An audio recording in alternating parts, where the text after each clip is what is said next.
اور مسجد کے صدر ہے کہ میں نے اپنی آنکھوں سے دیکھا کہ پولیس دیسی کٹے میں ہتھیار استعمال کر رہی ہے.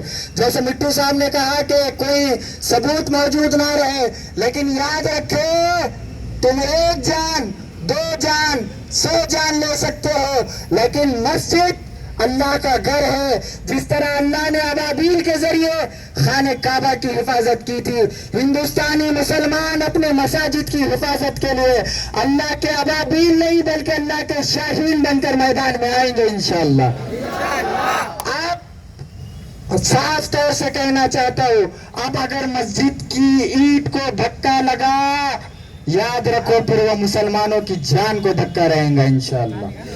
برداشت نہیں کیا جائے گا. چاہے سنبھا اب اجمیر کی درگاہ، ارے اجمیر کی وہ درگاہ ہے جہاں تمہارے کتنے بانج لوگوں نے جا کے منتیں مانگ کے وہاں سے اولاد لی ہوئی ہے. اب تم اجمیر پہ بھی ہاتھ اٹھا رہے ہو. اب پھر مودی کو پوچھنا چاہتا ہوں، مودی تو نے کون سی چادر کہاں بھیجا تھا؟ اجمیر شریف تو نے چادر بھیجا تھا.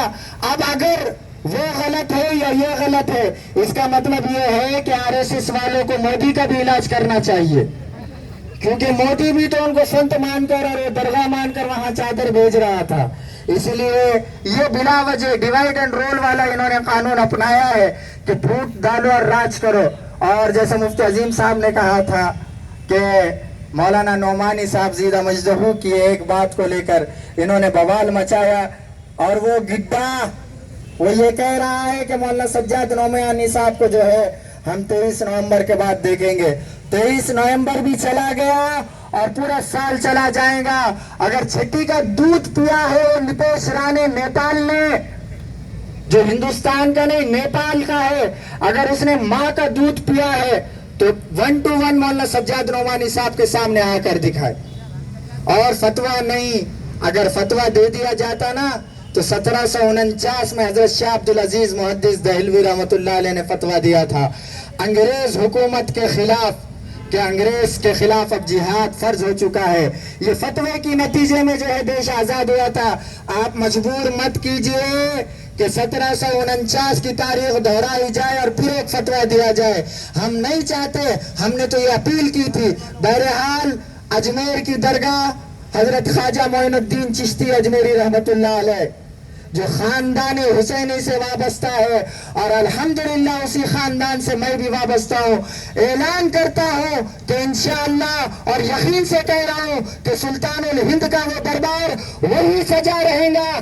RSS کی چڈیاں پھٹ جائیں گی لیکن سلطان الہند حضرت خواجہ صاحب تا قیامت وہی رہیں گے، اور سنبھل کی جامع مسجد بھی جامع مسجد رہیں گی. اب کسی مسجد کو ہاتھ لگانے کی ہم اجازت نہیں دیں گے.